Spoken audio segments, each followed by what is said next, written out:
ଚତୁର୍ଥ ପରିଚ୍ଛେଦ ସମୁଦ୍ରଗୁପ୍ତଙ୍କ ଅଭିଯାନ।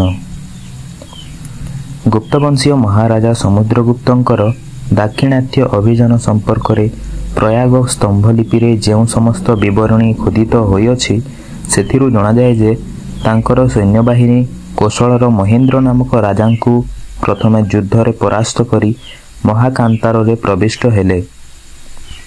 ସେଠାରେ ବ୍ୟାଘ୍ର ରାଜଙ୍କୁ ଜୟ କଲେ। ତାପରେ କୁରାଳ ନାମକ ସ୍ଥାନରୁ ମଣ୍ଟ ରାଜାଙ୍କୁ, ପିଷ୍ଠାପୁରର ମହେନ୍ଦ୍ରଙ୍କୁ, ଗିରିକୋତ୍ତୁରର ସ୍ୱାମୀଦତ୍ତଙ୍କୁ, ଏଣ୍ଡରପଲ୍ଲୀର ଦମନ ନାମକ ରାଜାଙ୍କୁ ପରାସ୍ତ କରି କାଞ୍ଚିରେ ବିଷ୍ଣୁ ଓ ଗୋପ ନାମକ ରାଜାଙ୍କୁ, ଅବମୁକ୍ତକର ନୀଳ ରାଜାଙ୍କୁ, ବେଙ୍ଗିର ହସ୍ତିବର୍ମାଙ୍କୁ, ପାଳକର ଉଗ୍ରସେନଙ୍କୁ, ଦେବରାଷ୍ଟ୍ରର କୁବେରଙ୍କୁ, କୁସ୍ତଳପୁରର ଧନଞ୍ଜୟଙ୍କୁ ଜୟ କରି ଏହି ସମସ୍ତ ଦକ୍ଷିଣାପଥ ରାଜାମାନଙ୍କୁ ବନ୍ଧନ ଓ ମୁକ୍ତ କରିଥିଲେ।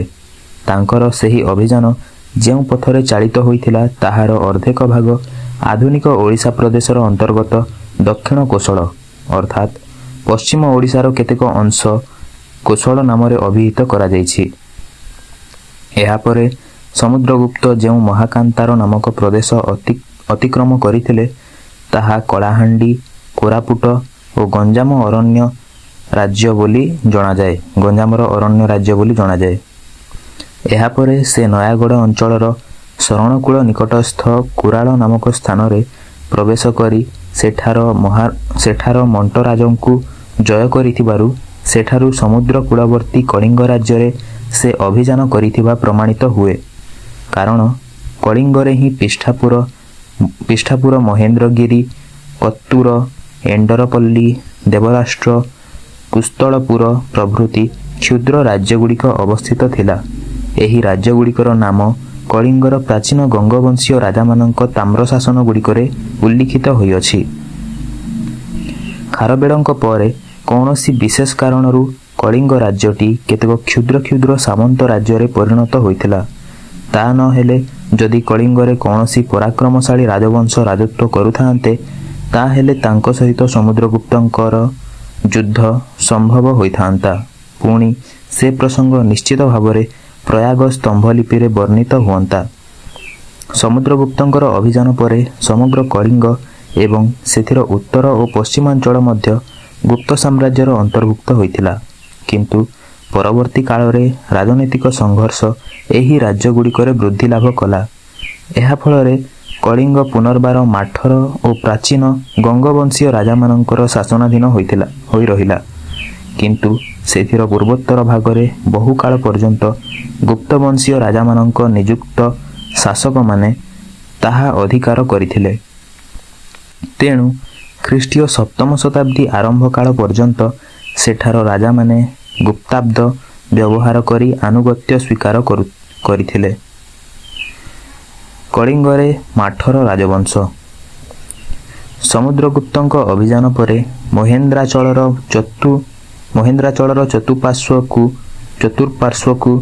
ଚତୁଃପାର୍ଶ୍ୱକୁ ମିଶାଇ ମାଠର ରାଜବଂଶ ଏକ ଅବିଚ୍ଛିନ୍ନ ସାମ୍ରାଜ୍ୟ ସୃଷ୍ଟି କଲେ। ଖ୍ରୀଷ୍ଟୀୟ ଚତୁର୍ଥ ଶତାବ୍ଦୀରେ ସେହି ରାଜବଂଶରେ ଉମବର୍ମା ନାମରେ ଜଣେ ପରାକ୍ରମଶାଳୀ ରାଜା କଳିଙ୍ଗାଧିପତି ଉପାଧି ଗ୍ରହଣ କରିଥିଲେ। ତାଙ୍କ ରାଜଧାନୀ ସିଂହପୁର କଳିଙ୍ଗର କେନ୍ଦ୍ର ଦେଶରେ ସ୍ଥାପିତ ହୋଇଥିଲା। ଉମବର୍ମାଙ୍କ ପୂର୍ବରୁ ମହେନ୍ଦ୍ରାଚଳ ନିକଟରେ ବିଶାଖବର୍ମା ମାଠର ବଂଶର ପ୍ରଥମ ରାଜା। ତାଙ୍କ ରାଜତ୍ୱ କାଳରେ କଳିଙ୍ଗ ଓ ପାର୍ଶ୍ୱବର୍ତ୍ତୀ ରାଜ୍ୟଗୁଡ଼ିକ କୁଷାଣମାନଙ୍କ ପ୍ରଭାବରେ ଖଣ୍ଡ ଖଣ୍ଡ ହୋଇ ବହୁ ସାମନ୍ତ ରାଜ୍ୟରେ ପରିଣତ ହୋଇଥିଲା। ବିଶାଖବର୍ମା ମଧ୍ୟ କଳିଙ୍ଗର ଜଣେ ସାମନ୍ତ ରାଜା ଥିଲେ। କଳିଙ୍ଗ ଓ ତୋଷଳୀର ପୂର୍ବୋତ୍ତର ଅଞ୍ଚଳ ଯେତେବେଳେ ବିନ୍ଧ୍ୟାଟବୀ ନାମକ ସ୍ୱତନ୍ତ୍ର ରାଜ୍ୟରେ ପରିଣତ ହୋଇଥିଲା, ସେଥିରେ ନାଗବଂଶୀ ମହାରାଜା ମାଣଭଞ୍ଜ ଓ ତାଙ୍କ ପୁତ୍ର ଶତ୍ରୁଭଞ୍ଜ ଦୁହେଁ ଅତ୍ୟନ୍ତ ପ୍ରଭାବଶାଳୀ ରାଜା ରୂପେ ଦେବପୁତ୍ର ଉପାଧିଧାରୀ ଶକ ଓ କୁଷାଣମାନଙ୍କ ସଙ୍ଗେ ଯୁଦ୍ଧ କରି ଏ ଦେଶରୁ ସେମାନଙ୍କୁ ତଡ଼ି ଦେଇଥିଲେ। ତାଙ୍କର ସମସାମୟିକ ଗୁପ୍ତବଂଶୀୟ ମହାରାଜା ସମୁଦ୍ରଗୁପ୍ତ ମଧ୍ୟ ଉତ୍ତର ଭାରତରୁ ଶାସକମାନଙ୍କ ଆଧିପତ୍ୟ ନିର୍ମୂଳ କରି ହିନ୍ଦୁ ଧର୍ମ ସୁପ୍ରତିଷ୍ଠିତ କରିଥିଲେ। ଓଡ଼ିଶାର କେନ୍ଦୁଝର ଓ ମୟୂରଭଞ୍ଜ ଜିଲ୍ଲାରେ ନାଗବଂଶୀ ରାଜାମାନେ ଭଞ୍ଜ ଉପାଧିରେ ଭୂଷିତ ହୋଇ ଏହି ଅଞ୍ଚଳ କୁଷାଣ ପ୍ରଭାବରୁ ମୁକ୍ତ କଲେ। ତାଙ୍କର ସମସାମୟିକ ମାଠର ବଂଶୀୟ ମହାରାଜା ଓମବର୍ମା କଳିଙ୍ଗର ବିଚ୍ଛିନ୍ନ ସାମନ୍ତ ରାଜ୍ୟଗୁଡ଼ିକୁ ଏକତ୍ରିତ କରି କଳିଙ୍ଗରେ ହିନ୍ଦୁ ଧର୍ମର ପୁନଃ ପ୍ରତିଷ୍ଠା କରିଥିଲେ। ମହେନ୍ଦ୍ରାଚଳର ଶିଖର ଦେଶରେ ଶିବ ଓ ବିଷ୍ଣୁଙ୍କ ମନ୍ଦିର ନିର୍ମାଣ କରି ସେଠାରେ ତାଙ୍କ ଗୁରୁ ଓ ତପସ୍ୱୀମାନଙ୍କ ପାଇଁ ଆଶ୍ରମମାନ ସ୍ଥାପନ କରିଥିଲେ। ସେହି ଆଶ୍ରମମାନଙ୍କ ପରିଚାଳନା ପାଇଁ ମହେନ୍ଦ୍ର ଭୋଗ ନାମକ ଗୋଟିଏ ବିଷୟ ବା ଜିଲ୍ଲା ମଧ୍ୟ ପ୍ରତିଷ୍ଠା କରାଯାଇଥିଲା। କଳିଙ୍ଗାଧିପତି ଓମବର୍ମାଙ୍କ ପରେ ମାଠର ବଂଶରେ ବହୁ ପରାକ୍ରମଶାଳୀ ରାଜା ପିତୃଭକ୍ତ ଉପାଧି ବ୍ୟବହାର କରୁଥିବାରୁ ତାଙ୍କ ବଂଶକୁ ପିତୃଭକ୍ତ ରାଜବଂଶ ବୋଲି ଐତିହାସିକମାନେ ନାମିତ କରିଅଛନ୍ତି। ଓମବର୍ମାଙ୍କ ପରେ ସେହି ପିତୃଭକ୍ତ ବଂଶରେ ଶକ୍ତିବର୍ମା, ଅନନ୍ତ ଶକ୍ତିବର୍ମା, ଚଣ୍ଡବର୍ମା, ଗୁଣବର୍ମା, ପ୍ରଭଞ୍ଜନ ବର୍ମା, ଅନନ୍ତ ବର୍ମା, ନନ୍ଦ ପ୍ରଭଞ୍ଜନ ବର୍ମା, ଶଙ୍କର ବର୍ମା, ଦ୍ୱିତୀୟ ଶକ୍ତିବର୍ମା, ଦ୍ୱିତୀୟ ପ୍ରଭଞ୍ଜନ ବର୍ମା ପ୍ରଭୃତି ପ୍ରବଳ ପରାକ୍ରମଶାଳୀ ରାଜାମାନେ ପ୍ରାୟ 200 ବର୍ଷ ନିରଙ୍କୁଶ ଭାବେ ଶାସନ ପରିଚାଳନା କରି ସେମାନଙ୍କ ସାମ୍ରାଜ୍ୟକୁ ଉତ୍ତରରେ ମହାନଦୀଠାରୁ ଦକ୍ଷିଣରେ କୃଷ୍ଣାବେଣୀ ପର୍ଯ୍ୟନ୍ତ ବିସ୍ତାରିତ କରିଥିବା ତାମ୍ରଶାସନରୁ ପ୍ରମାଣିତ ହୁଏ। ଦ୍ୱିତୀୟ ଶକ୍ତିବର୍ମାଙ୍କ ସମୟରେ କଳିଙ୍ଗରେ ବୈଷ୍ଣବ ଧର୍ମ ସୁପ୍ରତିଷ୍ଠିତ ହେଲା। ସେ ନିଜକୁ ନାରାୟଣ ପାଦଭକ୍ତ ବୋଲି କହୁଥିଲେ। ତାଙ୍କ ଦ୍ୱାରା ପ୍ରତିଷ୍ଠିତ ଚତୁର୍ଭୁଜଧାରୀ ନାରାୟଣଙ୍କ ପାଇଁ ମହେନ୍ଦ୍ର ପର୍ବତର ଶିଖର ଦେଶରେ ଏକ ମନ୍ଦିର ସେ ନିର୍ମାଣ କରିଥିବା ଜଣାଯାଏ। ତାଙ୍କର ପୂର୍ବବର୍ତ୍ତୀ ରାଜାମାନେ ଶୈବ ଧର୍ମ ଗ୍ରହଣ କରିଥିବାରୁ ସେହି ପର୍ବତ ଶିଖରରେ କେତେକ ଶିବ ମନ୍ଦିର ମଧ୍ୟ ନିର୍ମିତ ହେଲା। ଓଡ଼ିଶାର ପ୍ରାଚୀନ ଶିବ ମନ୍ଦିର ମହେନ୍ଦ୍ରାଚଳର ଉଚ୍ଚତମ ଶିଖର ଦେଶରେ ଅଳ୍ପ କେତେଗୋଟି ମସୃଣ ପ୍ରସ୍ତରରେ ନିର୍ମିତ ହୋଇଅଛି। ବର୍ତ୍ତମାନ ତାହା ଭୀମଦେଉଳ ନାମରେ ପରିଚିତ ହୁଏ। ମାଠର ବଂଶର ଅବସାନ ପରେ କଳିଙ୍ଗ ଯେତେବେଳେ ପ୍ରାଚୀନ ଗଙ୍ଗା ରାଜବଂଶର ଅଧିକାରଭୁକ୍ତ ହେଲା, ସେତେବେଳେ ସେଠାରେ ତାଙ୍କର ସୁପ୍ରସିଦ୍ଧ ଶିବଲିଙ୍ଗ ଗୋକର୍ଣ୍ଣେଶ୍ୱରଙ୍କୁ ପ୍ରତିଷ୍ଠିତ କରି ଠାକୁରଙ୍କର ସେବା ନିମନ୍ତେ ଶୈବାଚାର୍ଯ୍ୟମାନଙ୍କ ଅବସ୍ଥାନ ପାଇଁ ବ୍ୟବସ୍ଥା କରିଥିଲେ। କଳିଙ୍ଗରେ ବିଭିନ୍ନ ଧର୍ମର ପ୍ରସାର। ମାଠର ବଂଶୀୟ ରାଜାମାନେ ବିଶାଳ ସାମ୍ରାଜ୍ୟର ଅଧୀଶ୍ୱର ହୋଇଥିବାରୁ କଳିଙ୍ଗର ବୈଭବ ଉତ୍ତରୋତ୍ତର ବୃଦ୍ଧି ଲାଭ କଲା। ନନ୍ଦପ୍ରଭଞ୍ଜନ ବର୍ମା କିମ୍ବା ନନ୍ଦବର୍ମାଙ୍କ ରାଜତ୍ୱ କାଳରେ ତାଙ୍କ ନାମରେ ତନ୍ତ୍ର ତାମ୍ର ମୁଦ୍ରା ପ୍ରଚଳିତ ହୋଇଥିବା ପ୍ରମାଣ ମିଳେ। ବୈଦେଶିକ ବାଣିଜ୍ୟ ଓ ବିଦେଶରେ ହିନ୍ଦୁ ଧର୍ମ ପ୍ରଚାର ହେତୁ କଳିଙ୍ଗର ପ୍ରସିଦ୍ଧି ଚୀନ, ଜାପାନ, ଜାଭା, ବାଲି, ବୋର୍ନିଓ, କାମ୍ପୁଚିଆ, ସିଂହଳ ପ୍ରଭୃତି ରାଜ୍ୟରେ ମଧ୍ୟ ବିକାଶ ଲାଭ କଲା। ହିନ୍ଦୁ ଧର୍ମ, ବୌଦ୍ଧ ଧର୍ମ ଓ ଜୈନ ଧର୍ମର ଉତ୍ତରୋତ୍ତର ପ୍ରାଧାନ୍ୟ ହେତୁ ରାଜାମାନେ ସେହି ଧର୍ମରେ ଦୀକ୍ଷା ଲାଭ କରି ମନ୍ଦିର ଓ ବୈତ୍ୟ ନିର୍ମାଣରେ ପ୍ରଚୁର ଧନ ବ୍ୟୟ କଲେ। ସ୍ମୃତି ଓ ଧର୍ମଶାସ୍ତ୍ର ପ୍ରଣୀତ ହେବାରୁ ସଂସ୍କୃତ, ପ୍ରାକୃତ ତଥା ପାଲି ଭାଷା ବିକାଶ ଲାଭ କରି ସାମାଜିକ କ୍ରିୟାକଳାପକୁ ନିୟନ୍ତ୍ରିତ କଲା। ସେତେବେଳେ ସଂସ୍କୃତ ଭାଷାରେ ଉଚ୍ଚ କୋଟିର କାବ୍ୟ ନାଟକମାନ ଲେଖା ହୋଇଥିବାର ପ୍ରମାଣ ମିଳିଛି। ବିଜ୍ଞାନର ବିଭିନ୍ନ ବିଭାଗ ଗୁଡ଼ିକ ଅଧିକରୁ ଅଧିକ ଉନ୍ନତି ଲାଭ କଲା। ଜ୍ୟୋତିଷଶାସ୍ତ୍ର, ଆୟୁର୍ବେଦ, କୃଷି, ପଶୁପାଳନ ପ୍ରଭୃତି ଆବଶ୍ୟକୀୟ ବିଜ୍ଞାନର ଅନୁଶୀଳନ କ୍ରିୟା ରାଜାମାନଙ୍କ ସାହାଯ୍ୟରେ ପ୍ରତି ଅଞ୍ଚଳରେ ପରିଚାଳିତ ହେଲା। ଦର୍ଶନଶାସ୍ତ୍ର ଓ ଧର୍ମଶାସ୍ତ୍ରକୁ ଭିତ୍ତି କରି ହିନ୍ଦୁ, ବୌଦ୍ଧ ଓ ଜୈନ ସମାଜରେ ଶାନ୍ତି, ମୈତ୍ରୀ ଓ ସୌହାର୍ଦ୍ଦ୍ୟ ପ୍ରତିଷ୍ଠିତ ହେଲା। ବାସ୍ତବରେ କହିବାକୁ ଗଲେ ତାହା ଏ ଦେଶର ସର୍ବପ୍ରଥମ ଅଭ୍ୟୁଦୟର ଯୁଗ ବୋଲି ଜଣାଯାଏ। ମନୁଷ୍ୟ ସମାଜର ସଂହତି ଚିରସ୍ଥାୟୀ ନୁହେଁ, ଶାନ୍ତି ପଛରେ ବିପ୍ଳବ ଅପେକ୍ଷା କରିଥାଏ। ଖ୍ରୀଷ୍ଟୀୟ ଷଷ୍ଠ ଶତାବ୍ଦୀ ପୂର୍ବର ଅବସ୍ଥା କ୍ରମେ ବଦଳିବାକୁ ଲାଗିଲା। ଗୁପ୍ତ ଯୁଗର ଅବସାନ ପରେ ଭାରତରେ ରାଜାମାନଙ୍କ ମଧ୍ୟରେ ସଂଘର୍ଷ ସୃଷ୍ଟି ହେଲା। କେବଳ ଆଞ୍ଚଳିକତା ହେତୁରୁ ନୁହେଁ, ଧର୍ମଭିତ୍ତିକ ବିଦ୍ୱେଷ ଓ ଶତ୍ରୁତା ସମଗ୍ର ଭାରତରେ ସୃଷ୍ଟି ହୋଇଥିଲା ଏବଂ ତା ଫଳରେ ଭୀଷଣ ରକ୍ତପାତ ସୃଷ୍ଟି ହୋଇଥିଲା। ସପ୍ତମ ଶତାବ୍ଦୀରେ ପଶ୍ଚିମ ଭାରତରେ ଚାଲୁକ୍ୟ ରାଜବଂଶରେ ଦ୍ୱିତୀୟ ପୁଲକେଶୀ ତଥା ପୂର୍ବ ଭାରତରେ କର୍ଣ୍ଣସୁବର୍ଣ୍ଣର ମହାରାଜା ଶଶାଙ୍କ ରାଜ ଉଭୟେ ବୈଦିକ ଧର୍ମରେ ଦୀକ୍ଷା ଲାଭ କରିଥିଲେ। ତାଙ୍କ ସଙ୍ଗେ ବୌଦ୍ଧ ଧର୍ମର ପୃଷ୍ଠପୋଷକ କାନ୍ୟକୁବ୍ଜାଧୀଶ୍ୱର ହର୍ଷବର୍ଦ୍ଧନଙ୍କ ପ୍ରବଳ ଯୁଦ୍ଧ ସମ୍ପାଦିତ ହେଲା।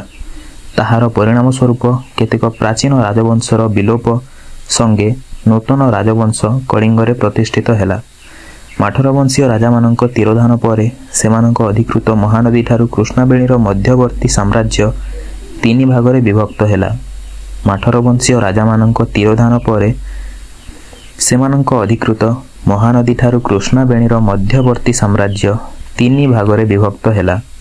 ଦକ୍ଷିଣ ଭାଗଟି ଚାଲୁକ୍ୟ ବଂଶର ଅଧୀନରେ ବେଙ୍ଗି ନାମ ବହନ କଲା। ଉତ୍ତର ଭାଗଟି କଙ୍ଗୋଦ ନାମରେ ପରିଚିତ ହୋଇ ଶୈଳୋଦ୍ଭବ ରାଜବଂଶର ଅଧୀନସ୍ଥ ହେଲା ଏବଂ ମଧ୍ୟବର୍ତ୍ତୀ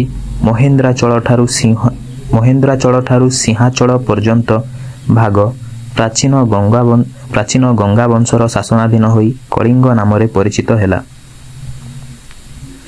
ଚାଲୁକ୍ୟ ବଂଶ ସଙ୍ଗେ ଗଙ୍ଗା ବଂଶର ମିତ୍ରତା ପ୍ରତିଷ୍ଠିତ ହେବାରୁ କିଛି କାଳ ସେହି ଅଂଶର ରାଜାମାନେ ନିଜ ନିଜ ରାଜ୍ୟରେ ଶାନ୍ତି ପ୍ରତିଷ୍ଠା କରିଥିଲେ, କିନ୍ତୁ ମହେନ୍ଦ୍ରାଚଳ ଓ ମହାନଦୀ ମଧ୍ୟବର୍ତ୍ତୀ ଅଞ୍ଚଳର ରାଜବଂଶ କେବେ କେବେ ଅନ୍ତର୍ବିବାଦରେ ଜଡ଼ିତ ହୋଇ କାଳକ୍ରମେ ନିଶ୍ଚିହ୍ନ ହୋଇଗଲେ। ରାଜନୈତିକ ପରିବର୍ତ୍ତନର ସୁଯୋଗରେ କଳିଙ୍ଗ ଓ ତୋଷଳୀ ମଧ୍ୟରେ ଗୋଟିଏ କ୍ଷୁଦ୍ର ସ୍ୱାଧୀନ ରାଜ୍ୟ ସୃଷ୍ଟି ହେଲା। ସେହି ରାଜ୍ୟର ସୀମା ଦକ୍ଷିଣରେ ମହେନ୍ଦ୍ର ପର୍ବତର ପାଦଦେଶଠାରୁ ଆରମ୍ଭ କରି ଉତ୍ତର ପୂର୍ବକୁ ସୁବର୍ଣ୍ଣରେଖା ପର୍ଯ୍ୟନ୍ତ ବିସ୍ତାର ଲାଭ କରିଥିଲା। ଗୁପ୍ତବଂଶୀୟ ରାଜାମାନଙ୍କର ଅବସାନ ହେତୁ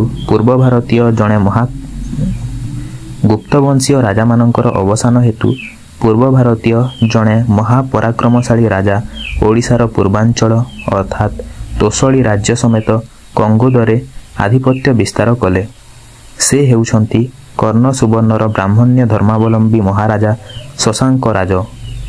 ତାଙ୍କ ଅଧୀନରେ ମାଧବ ବର୍ମା ନାମକ ଜଣେ ରାଜା ଖ୍ରୀଷ୍ଟାବ୍ଦ 620ରେ ନିଜକୁ କଳିଙ୍ଗର ଅଧିପତି ରୂପେ ଘୋଷଣା କରିଅଛନ୍ତି। ତାଙ୍କ ପୂର୍ବରୁ ମଧ୍ୟ ପୃଥିବୀ ବିଗ୍ରହ ନାମକ ଜଣେ ଗୁପ୍ତବଂଶୀୟ ଶାସକ କଳିଙ୍ଗ ରାଷ୍ଟ୍ରରେ ଖ୍ରୀଷ୍ଟାବ୍ଦ 570ରେ ଆଧିପତ୍ୟ ବିସ୍ତାର କରିଥିଲେ। ଗୁପ୍ତବଂଶୀୟ ରାଜାମାନଙ୍କ ଶାସନ କାଳରେ ବୈଷ୍ଣବ ଧର୍ମ ଏ ଅଞ୍ଚଳରେ ପ୍ରସାର ଲାଭ କଲା, କିନ୍ତୁ ଅଳ୍ପ କାଳ ମଧ୍ୟରେ କଙ୍ଗୋଦର ଶୈଳୋଦ୍ଭବ ରାଜାମାନେ ଶୈବ ଧର୍ମରେ ଦୀକ୍ଷିତ ହୋଇ ବହୁ ମନ୍ଦିର ନିର୍ମାଣ କଲେ। କଙ୍ଗୋଦ ରାଜ୍ୟଟି କ୍ଷୁଦ୍ର ହେଲେ ସୁଦ୍ଧା ସେଠାରେ ବ୍ରାହ୍ମଣ୍ୟ ଧର୍ମର ପ୍ରସାର ହେତୁ ବହୁ ବିଦ୍ୱାନ ଏବଂ ସଂସ୍କୃତ ଭାଷାରେ ଅଭିଜ୍ଞ ବ୍ୟକ୍ତି ଅବସ୍ଥାନ କରୁଥିଲେ। ତେଣୁ ସେମାନଙ୍କ ପ୍ରଭାବରେ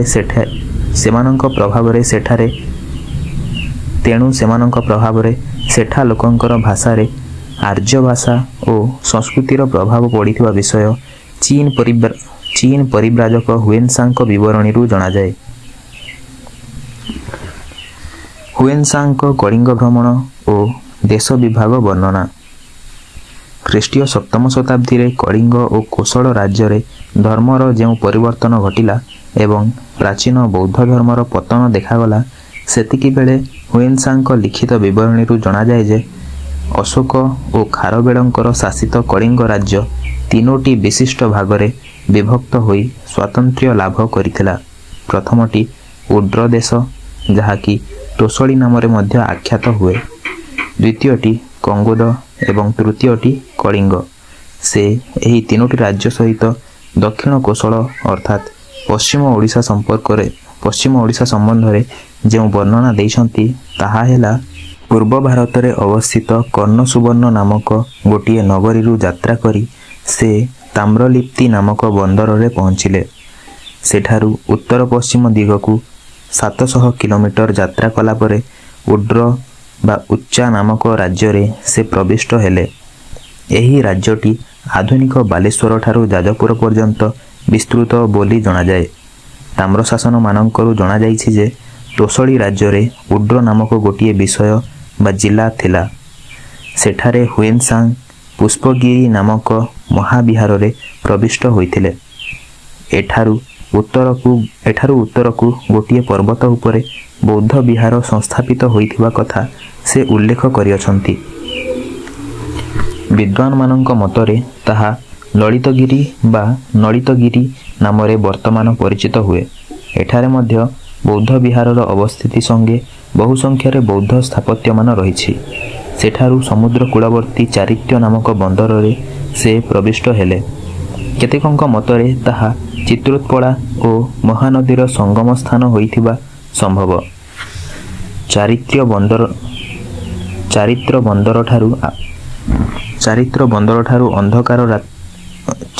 ବନ୍ଦରଠାରୁ ଅନ୍ଧକାର ରାତ୍ରିରେ ଦୂର ଆକାଶରେ ଗୋଟିଏ ନକ୍ଷତ୍ର ତୁଲ୍ୟ ପ୍ରଦୀପ୍ତ କୌଣସି ଉଚ୍ଚ ବୌଦ୍ଧ ବିହାରରେ ଜାଜ୍ୱଲ୍ୟମାନ ହେଉଥିବା ପ୍ରସଙ୍ଗ ତାଙ୍କ ବିବରଣୀରେ ଉଲ୍ଲେଖ ଅଛି। ଉଡ୍ର ଦେଶରୁ ସେ କଙ୍ଗୋଦ ରାଜ୍ୟରେ ପ୍ରବିଷ୍ଟ ହୋଇ ଲେଖିଛନ୍ତି ଯେ ସେଠାରେ କେତୋଟି ପର୍ବତ ପାଦଦେଶରେ 10 ଗୋଟି ନଗରୀ ବିଦ୍ୟମାନ। ତାହା ସେହି ରାଜ୍ୟର ଗିରିଦୁର୍ଗ ରୂପେ ରହିଥିବାରୁ ଏବଂ ବଳିଷ୍ଠ ସେନାବାହିନୀର ଅବସ୍ଥିତି ଯୋଗୁଁ ପଡ଼ୋଶୀ ଶତ୍ରୁମାନେ ସେ ରାଜ୍ୟ ଆକ୍ରମଣ କରିବାକୁ ଭୟ କରନ୍ତି। କଙ୍ଗୋଦରେ ଯେଉଁ ବିଶାଳକାୟ ହସ୍ତିପଲ ରହିଛନ୍ତି ତାହା ସାହାଯ୍ୟରେ ଦୂର ଦେଶଗୁଡ଼ିକୁ ଯାତ୍ରା କରିବା ସହଜ ହୁଏ। ଉତ୍ତର ଭାରତୀୟ ଲୋକଙ୍କ ପରି ସେଠାରେ ଲୋକେ ଭାଷା ବ୍ୟବହାର କରନ୍ତି। ସେଠାରେ ମଧ୍ୟ କେତେକ ବୌଦ୍ଧ ବିହାରରେ ବହୁ ସଂଖ୍ୟକ ଶ୍ରମଣ ବାସ କରୁଥିବା ତାଙ୍କ ବିବରଣୀରୁ ପ୍ରକଟିତ ହୁଏ। କଙ୍ଗୋଦରୁ ବାହାରି ଗୋଟିଏ ଘନ ଜଙ୍ଗଲ ପାର ହୋଇ ଦକ୍ଷିଣ ପଶ୍ଚିମ ଦିଗକୁ ପ୍ରାୟ 1500 କିଲୋମିଟର ଗଲା ପରେ ହୁଏନସାଂ କଳିଙ୍ଗରେ ପ୍ରବିଷ୍ଟ ହେଲେ। ସେହି ରାଜ୍ୟଟି ପ୍ରାୟ 5000 କିଲୋମିଟର ପରିଧି ବିଶିଷ୍ଟ ଏବଂ ରାଜଧାନୀର ବିସ୍ତୃତି ପ୍ରାୟ 20 କିଲୋମିଟର। ହୁଏନସାଂ ସେଠାକୁ ଗଲାବେଳେ ଶସ୍ୟ ଆମଦାନୀ ହେଉଥିଲା। ବହୁ ପୁଷ୍ପ ଫଳରେ ସେ ଦେଶ ଭରପୁର ଥିଲା। ସେଠାରେ ମଧ୍ୟ ବିଶାଳକାୟ ହସ୍ତିପଲ ରହିଥାନ୍ତି, ଯାହାକି ପଡ଼ୋଶୀ ରାଜ୍ୟମାନଙ୍କୁ ଉଚ୍ଚ ମୂଲ୍ୟରେ ବିକ୍ରୟ କରାଯାଏ। ସେଠାକାର ଜଳବାୟୁ ଉଷ୍ଣ, ଲୋକମାନେ ଉଦ୍ଧତ ଏବଂ ଉଚ୍ଛୃଙ୍ଖଳ। ସେମାନଙ୍କର କଥାବାର୍ତ୍ତା ଅତ୍ୟନ୍ତ କ୍ଷିପ୍ର ଓ ସ୍ପଷ୍ଟ। ଅଳ୍ପ କେତୋଟି ବୌଦ୍ଧ ସ୍ତୂପ ସେ ରାଜ୍ୟରେ ଥିଲେ ସୁଦ୍ଧା ଅନ୍ୟାନ୍ୟ ଧର୍ମ ପ୍ରତି ଅଧିକାଂଶ ଲୋକ ଆକୃଷ୍ଟ ହୁଅନ୍ତି। ସେଠାରେ ବୌଦ୍ଧ ଭିକ୍ଷୁମାନେ ମହାଯାନ ସମ୍ପ୍ରଦାୟର ଥିଲେ। ଏହା ସ୍ଥବିର ଶାଖାର ଏକ ଅଂଶ। ଏ ରାଜ୍ୟରେ ପ୍ରାୟ 7 ସଂଖ୍ୟକ ଦେବ ମନ୍ଦିର ବିଦ୍ୟମାନ। ହୁଏନସାଂ ଲେଖିଛନ୍ତି ଯେ ପୂର୍ବେ ଏଠାର ଜଣେ ତପସ୍ୱୀଙ୍କୁ ଲାଞ୍ଛିତ କରିବା ଫଳରେ ତାଙ୍କ ଶାପରୁ ରାଜ୍ୟଟି ଏକଦା ଜନଶୂନ୍ୟ ହୋଇଥିଲା, କିନ୍ତୁ ବର୍ତ୍ତମାନ ଧୀରେ ଧୀରେ ଅନ୍ୟ ପ୍ରଦେଶରୁ ଲୋକେ ଉଠି ଆସି ଏଠାରେ ବାସ କରୁଅଛନ୍ତି। ରାଜଧାନୀର ଦକ୍ଷିଣ ପ୍ରାଚୀର ନିକଟରେ ଗୋଟିଏ ଅଶୋକ ସ୍ତମ୍ଭ ବିଦ୍ୟମାନ।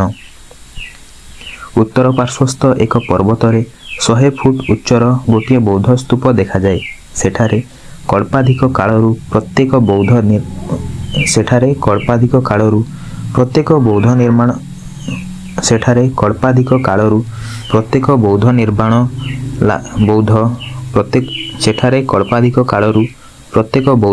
ନିର୍ମାଣ ଲାଭ କରନ୍ତି। ଏହି ପର୍ବତଟି ସମ୍ଭବତଃ ଆଧୁନିକ ମହେନ୍ଦ୍ରଗିରି, ଯାହାର ଶିଖର ଦେଶରେ ଅଦ୍ୟାପି କେତେକ ପ୍ରାଚୀନ ମନ୍ଦିର ଦେଖିବାକୁ ମିଳେ। ସେଠାରେ ଗୋକର୍ଣ୍ଣେଶ୍ୱର ଶିବ କଳିଙ୍ଗର ପ୍ରାଚୀନ ଗଙ୍ଗବଂଶୀୟ ରାଜାମାନଙ୍କର ଇଷ୍ଟଦେବତା ରୂପେ ପୂଜିତ ହେଉଥିଲେ। କଳିଙ୍ଗରୁ ବାହାରି ପ୍ରାୟ 1800 କିଲୋମିଟର ଯାତ୍ରା କଲା ପରେ ପଶ୍ଚିମୋତ୍ତର ଭାଗରେ ଦକ୍ଷିଣ କୋଶଳକୁ ସେ ଯାତ୍ରା କଲେ। ତାହା ସମ୍ଭବତଃ ଆଧୁନିକ ଖଡ଼ିଆଳ କିମ୍ବା ବଲାଙ୍ଗୀର ଜିଲ୍ଲା ଅନ୍ତର୍ଗତ କୌଣସି ସ୍ଥାନ ହୋଇଥିବ। ହୁଏନସାଂଙ୍କ ଏହି ବିବରଣୀରୁ ସ୍ପଷ୍ଟ ସୂଚିତ ହେଉଛି ଯେ ଖ୍ରୀଷ୍ଟୀୟ 7ମ ଶତାବ୍ଦୀରେ ସେ ଏହିସବୁ ସ୍ଥାନ ପରିଦର୍ଶନ କରିଥିଲେ। କଙ୍ଗୋଦର ଶୈଳୋଦ୍ଭବ ରାଜବଂଶ। ଆଜିର ଓଡ଼ିଶା ସେତେବେଳେ 4 ଗୋଟି ବିଶିଷ୍ଟ ଭାଗରେ ବିଭକ୍ତ ହୋଇ ବିଭିନ୍ନ ରାଜବଂଶ ଅଧୀନରେ ଶାସିତ ହେଉଥିଲା। ଏହି ରାଜ୍ୟଗୁଡ଼ିକର କେନ୍ଦ୍ରରେ ଚିଲିକା ହ୍ରଦକୁ ପରିବେଷ୍ଟନ କରି ଯେଉଁ କଙ୍ଗୋଦ ରାଜ୍ୟର ଅବସ୍ଥିତି ବର୍ଣ୍ଣିତ ହୋଇଅଛି, ତାହା ସେତେବେଳେ ଶୈଳୋଦ୍ଭବ ନାମକ ରାଜବଂଶ ଦ୍ୱାରା ଶାସିତ ହେଉଥିଲା। ସେହି ବଂଶର ଆଦିମ ରାଜା ମହେନ୍ଦ୍ର ପର୍ବତରୁ ଉଠି ଆସି ତାଙ୍କ ବଂଶ କଙ୍ଗୋଦ ନାମକ ରାଜ୍ୟ ପ୍ରତିଷ୍ଠା କରିଥିଲେ। କଙ୍ଗୋଦର ପ୍ରଥମ ରାଜା ମାଧବ ରାଜ ମହାସାମନ୍ତ ରୂପେ କର୍ଣ୍ଣସୁବର୍ଣ୍ଣର ମହାରାଜା ଶଶାଙ୍କ ରାଜଙ୍କ ଅଧୀନରେ ଅବସ୍ଥାନ କରିଥିଲେ। ଉତ୍ତର ଭାରତର ବୌଦ୍ଧ ଧର୍ମାବଲମ୍ବୀ ମହାରାଜା ହର୍ଷବର୍ଦ୍ଧନଙ୍କ ସଙ୍ଗେ ଯୁଦ୍ଧ କରିବାରୁ ଶଶାଙ୍କ ସମ୍ପୂର୍ଣ୍ଣ ଭାବେ ପରାଜୟ ଲାଭ କଲେ। ତେଣୁ ତାଙ୍କ ଅଧୀନରେ ଥିବା ତୋଷଳୀ ଏବଂ କଙ୍ଗୋଦର ସାମନ୍ତ ରାଜାମାନେ ସ୍ୱାଧୀନ ଭାବରେ ରାଜତ୍ୱ କରିବାକୁ ଲାଗିଲେ। କଙ୍ଗୋଦ ରାଜ୍ୟର ପ୍ରାକୃତିକ ଅବସ୍ଥା ଦୃଷ୍ଟିରୁ ସେଠାରେ ପ୍ରଚୁର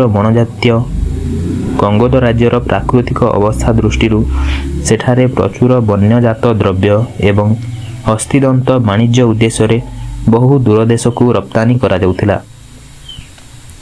ଚିଲିକା ହ୍ରଦ ହିଁ ତତ୍କାଳୀନ ନୌବାଣିଜ୍ୟର ଗୋଟିଏ ପ୍ରଧାନ କେନ୍ଦ୍ର ଥିଲା।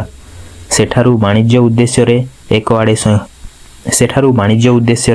ଏକ ଆଡ଼େ ସିଂହଳ ଏବଂ ଅନ୍ୟ ଆଡ଼େ ସୁବର୍ଣ୍ଣଦ୍ୱୀପ ଅର୍ଥାତ୍ ଆଧୁନିକ ଜାଭା, ବାଲି, ବୋର୍ନିଓ, ଲାକ୍ଷାଦ୍ୱୀପ ପ୍ରଭୃତି ସ୍ଥାନକୁ ବଣିକ ଏବଂ ଧର୍ମପ୍ରଚାରକମାନେ ଯାତ୍ରା କରୁଥିଲେ। ବର୍ତ୍ତମାନ ସୁଦ୍ଧା ସେହି ଦ୍ୱୀପଗୁଡ଼ିକରେ ବହୁ ଶୈବ ମନ୍ଦିର ଏବଂ ସଂସ୍କୃତରେ ଲିଖିତ ଶିଳାଲେଖମାନ ଦେଖିବାକୁ ମିଳେ। ବିଦ୍ୱାନମାନଙ୍କ ମତରେ ସୁବର୍ଣ୍ଣଦ୍ୱୀପର ଶୈଳେନ୍ଦ୍ର ନାମକ ରାଜବଂଶ କଙ୍ଗୋଦର ଶୈଳୋଦ୍ଭବ ରାଜବଂଶର ପରବର୍ତ୍ତୀ ଶାଖା। ତେଣୁ ଶୈବ ଧର୍ମର ପ୍ରସାର ସଙ୍ଗେ ସଂସ୍କୃତ ଭାଷାର ଅଭିଲେଖମାନ ସେହି ଦ୍ୱୀପପୁଞ୍ଜରେ ପରିଦୃଷ୍ଟ ହୁଏ। ଶୈଳୋଦ୍ଭବ ରାଜାମାନେ ସେମାନଙ୍କ ରାଜ୍ୟରେ ଯେଉଁ ଗିରିଦୁର୍ଗଗୁଡ଼ିକ ସ୍ଥାପନ କରିଥିଲେ ତାହା ଅତ୍ୟନ୍ତ ଦୁର୍ଭେଦ୍ୟ।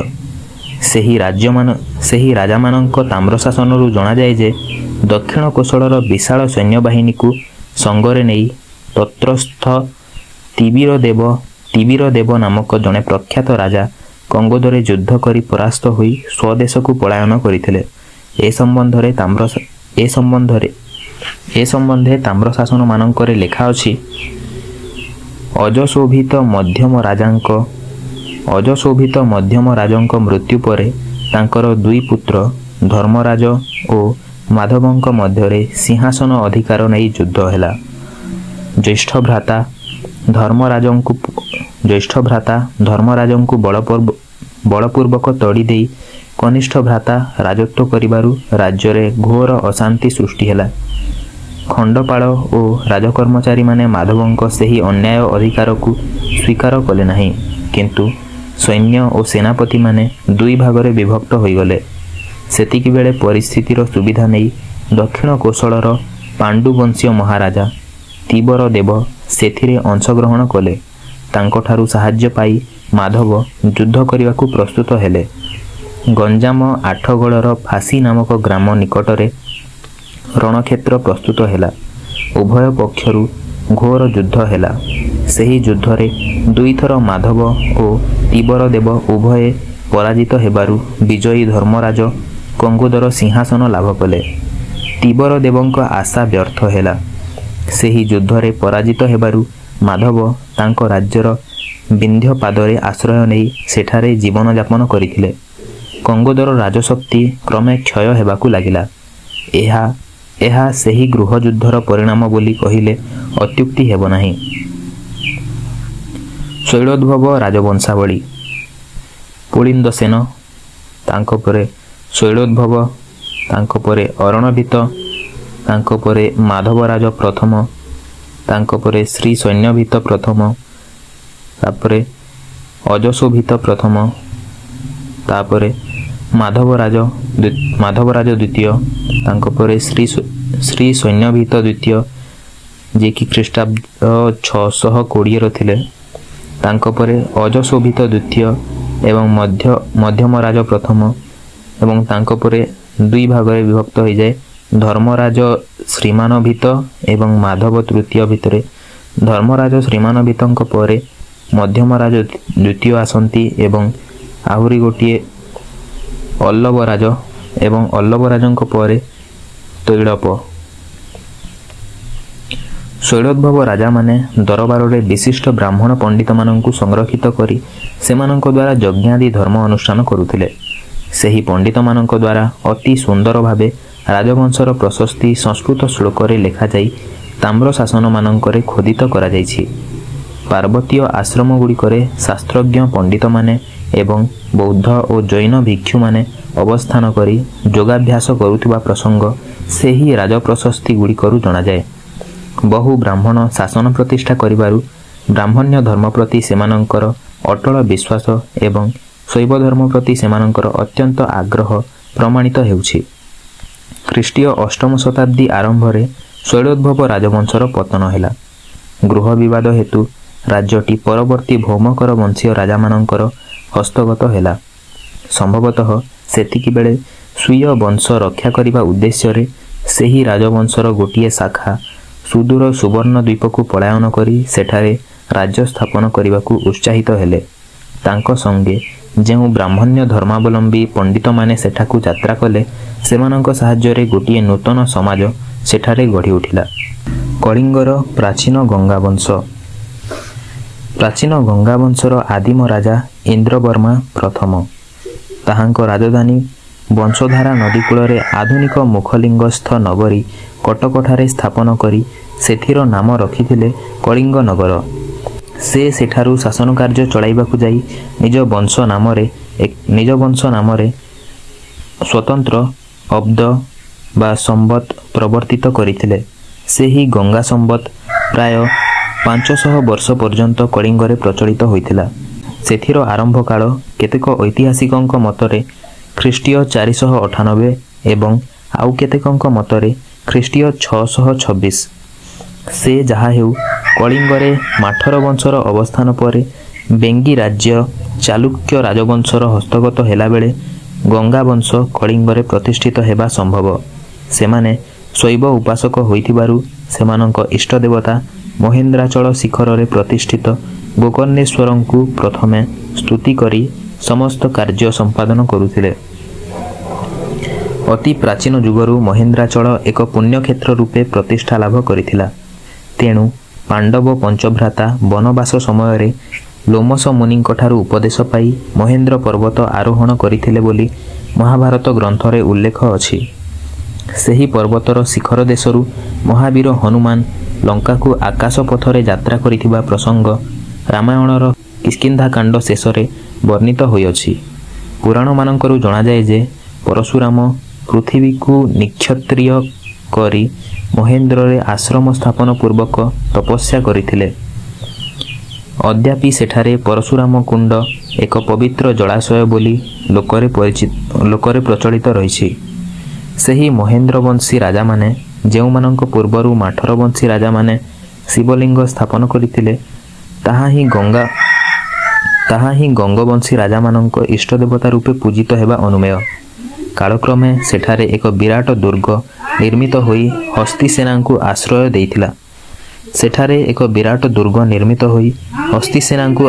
ଦେଇଥିଲା। ସେଠାରେ ଆଦିବାସୀ ଶବରମାନେ ମହେନ୍ଦ୍ର ଗିରିମାଳାର ବିଭିନ୍ନ ଅଞ୍ଚଳରେ ବାସ କରି କଳିଙ୍ଗକୁ ଶତ୍ରୁ ଉପଦ୍ରବରୁ ସୁରକ୍ଷିତ କରିଥିଲେ। ମହେନ୍ଦ୍ରାଚଳ ଦକ୍ଷିଣରେ କଳିଙ୍ଗ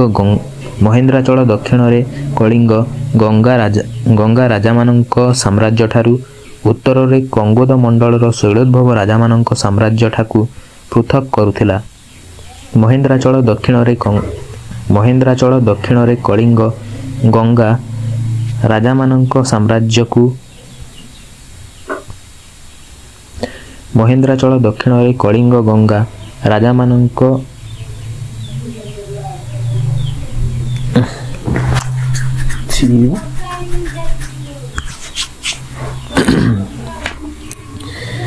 ମହେନ୍ଦ୍ରାଚଳ ନିକଟରେ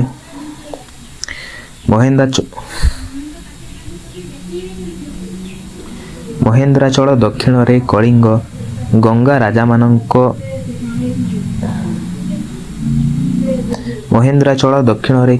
ଗଙ୍ଗା ରାଜାମାନଙ୍କ ସାମ୍ରାଜ୍ୟଠାରୁ, ଉତ୍ତରରେ କଙ୍ଗୋଦ ମଣ୍ଡଳର ଶୈଳୋଦ୍ଭବ ରାଜାମାନଙ୍କ ସାମ୍ରାଜ୍ୟଠାକୁ ପୃଥକ୍ କରୁଥିଲା। ତେଣୁ ଉଭୟ ରାଜବଂଶର ଇଷ୍ଟଦେବତା ଗୋକର୍ଣ୍ଣେଶ୍ୱରଙ୍କ ମନ୍ଦିରକୁ ଯିବା ପାଇଁ ସେହି ପର୍ବତର ଉଭୟ ପାର୍ଶ୍ୱରେ ପଥ ରହିଅଛି। କଳିଙ୍ଗ ନଗରରେ ଗଙ୍ଗବଂଶୀୟ ରାଜାମାନେ ଯେଉଁ ସମୟରେ ସାମ୍ରାଜ୍ୟ ସ୍ଥାପନ କଲେ, ସେତେବେଳେ କଳିଙ୍ଗ ରାଷ୍ଟ୍ର ଗୁପ୍ତବଂଶ ଅଧୀନରେ ବିଗ୍ରହ ପଦବୀଧାରୀ ରାଜାମାନଙ୍କ ଶାସନାଧୀନ ଥିଲା। ଖ୍ରୀଷ୍ଟୀୟ 570ରେ ସେଠାରେ ପୃଥିବୀ ବିଗ୍ରହ ନାମକ ଜଣେ ସାମନ୍ତ ରାଜା ଶାସନ କାର୍ଯ୍ୟ ଚଳାଉଥିଲେ, କିନ୍ତୁ ସପ୍ତମ ଶତାବ୍ଦୀ ଆରମ୍ଭରେ ତାହା କର୍ଣ୍ଣ ସୁବର୍ଣ୍ଣର ଶଶାଙ୍କ ରାଜଙ୍କ ହସ୍ତଗତ ହୋଇ ତାଙ୍କ ଅଧୀନରେ ଶୈଳୋଦ୍ଭବ ରାଜବଂଶ ପ୍ରତିଷ୍ଠିତ ହେଲା। ସେଥିର ପ୍ରଥମ ସାମନ୍ତ ରାଜା ମାଧବରାଜ ଖ୍ରୀଷ୍ଟୀୟ 620ରେ ଶଶାଙ୍କ ରାଜ ଅଧୀନରେ ରହିଥିଲେ, କିନ୍ତୁ ଶଶାଙ୍କ ରାଜଙ୍କ ତିରୋଧାନ ପରେ ମାଧବରାଜ ସ୍ୱାଧୀନତା ଘୋଷଣା କରି କଙ୍ଗୋଦକୁ ସୁଦୃଢ଼ କରି ଗଠନ କଲେ। ମହେନ୍ଦ୍ରାଚଳର ଦକ୍ଷିଣରେ ସିଂହାଚଳ କିମ୍ବା ଅନକାପଲ୍ଲୀ ପର୍ଯ୍ୟନ୍ତ ଅଞ୍ଚଳରେ ଗଙ୍ଗ ରାଜବଂଶ ସ୍ୱାଧୀନ ଭାବେ ନିରଙ୍କୁଶ ଶାସନ ପରିଚାଳନା କଲେ।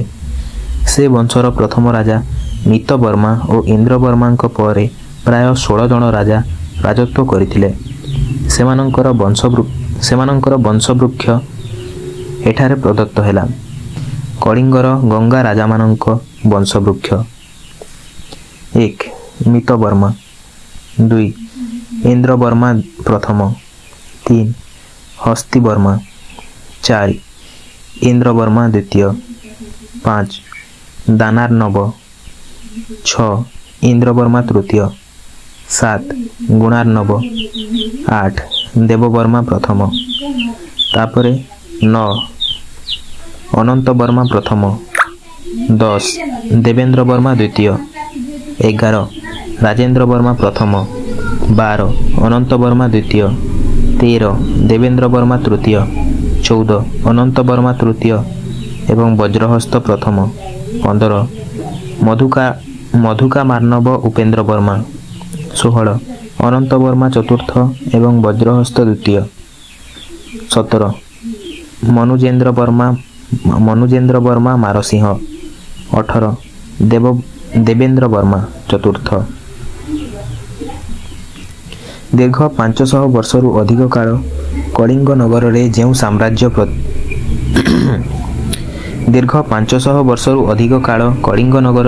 ସାମ୍ରାଜ୍ୟ ପ୍ରାଚୀନ ଗଙ୍ଗବଂଶୀୟ ରାଜାମାନେ ଶାସନ କରୁଥିଲେ, ତାହା ଦୀର୍ଘ 500 ବର୍ଷରୁ ଅଧିକ କାଳ କଳିଙ୍ଗ ନଗରରେ ଯେଉଁ ସାମ୍ରାଜ୍ୟ ପ୍ରାଚୀନ ଗଙ୍ଗବଂଶୀୟ ରାଜାମାନେ ଶାସନ କରୁଥିଲେ, ତାହା 5 ଭାଗରେ ବିଭକ୍ତ ହୋଇ 5 ରାଜଭ୍ରାତାଙ୍କ ମଧ୍ୟରେ ବଣ୍ଟା ଯାଇଥିଲା। ତେଣୁ ସେହି ଖଣ୍ଡିତ ଅଂଶଗୁଡ଼ିକ ଦୁର୍ବଳ ହେବା ଯୋଗୁଁ ଦକ୍ଷିଣରୁ ଚୋଳ ଓ ଚାଲୁକ୍ୟ ବଂଶୀୟ ରାଜାମାନେ ପୁଣି ପଶ୍ଚିମୋତ୍ତର ଦିଗରୁ ଚେଦି ତଥା ପାଳ ବଂଶୀୟ ରାଜାମାନେ ଆକ୍ରମଣ କରିବା ସମ୍ଭବ ହେଉଥିଲା। ସେଥିର ପ୍ରତିକାର ନିମନ୍ତେ ଖ୍ରୀଷ୍ଟାବ୍ଦ 10ମ ଶତାବ୍ଦୀରେ କଳିଙ୍ଗ ନଗରର ଅଧୀଶ୍ୱର ପଞ୍ଚମ ବଜ୍ରହସ୍ତ କଳିଙ୍ଗର ସେହି 5ଟି ବିଭକ୍ତ ଅଂଶକୁ ମିଶାଇ ନିଜେ କଳିଙ୍ଗରେ ସୁଦୃଢ଼ ଶାସନ ପ୍ରତିଷ୍ଠା କରିଥିଲେ। ଏହାପରେ ପରବର୍ତ୍ତୀ ଗଙ୍ଗବଂଶୀୟ ରାଜାମାନଙ୍କ ଶକ୍ତି ଓ ସମ୍ପଦ କ୍ରମବର୍ଦ୍ଧିଷ୍ଣୁତା ଲାଭ କରିଥିଲା।